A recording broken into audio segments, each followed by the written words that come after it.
अस्सलाम वालेकुम नाज़रीन, क्रॉनिकल टाइम न्यूज़ में आप सभी का खैर मकदम है। मैं हूं नाज मिर्जा। आइए देखते हैं आज की अहम खबर।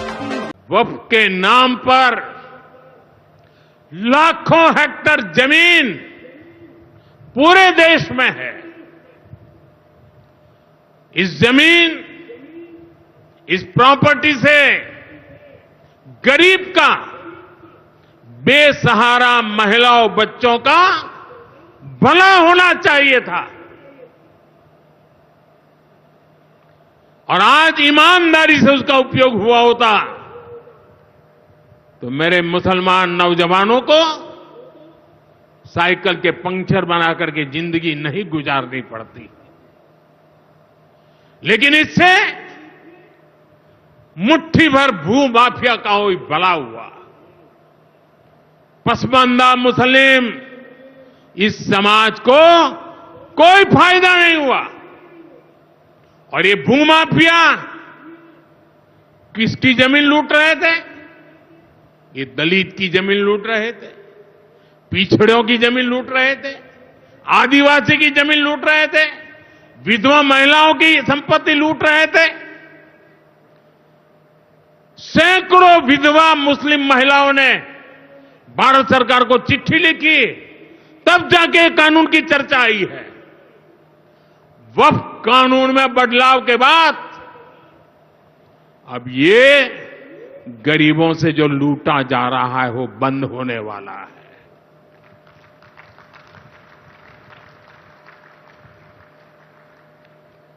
और सबसे बड़ी बात, हमने एक बहुत बड़ा जिम्मेदारीपूर्ण महत्वपूर्ण काम किया है।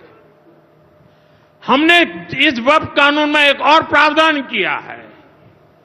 अब नए कानून के तहत, वक्फ के कानून के तहत, किसी भी आदिवासी की जमीन को हिंदुस्तान के किसी भी कोने में आदिवासी की जमीन को, उसके घर को, उसकी संपत्ति को ये वक्फ बोर्ड हाथ भी नहीं लगा पाएगा। ये आदिवासी के हितों की रक्षा करने का, संविधान की मर्यादाओं का पालन करने का हमने बहुत बड़ा काम किया है।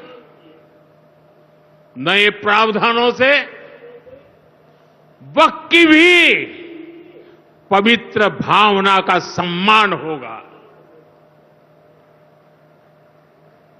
मुस्लिम समाज के गरीब और पसमानदा परिवारों, मुस्लिम महिलाओं, खास करके मुस्लिम विधवाओं को, मुस्लिम बच्चों को उनका हक भी मिलेगा और भविष्य में उनका हक सुरक्षित रहेगा। और यही तो बाबा साहब आंबेडकर ने संविधान के स्पिरिट में हमें काम दिया हुआ है। यही असल स्पिरिट है, यही असली सामाजिक न्याय है। साथियों, हमारी सरकार ने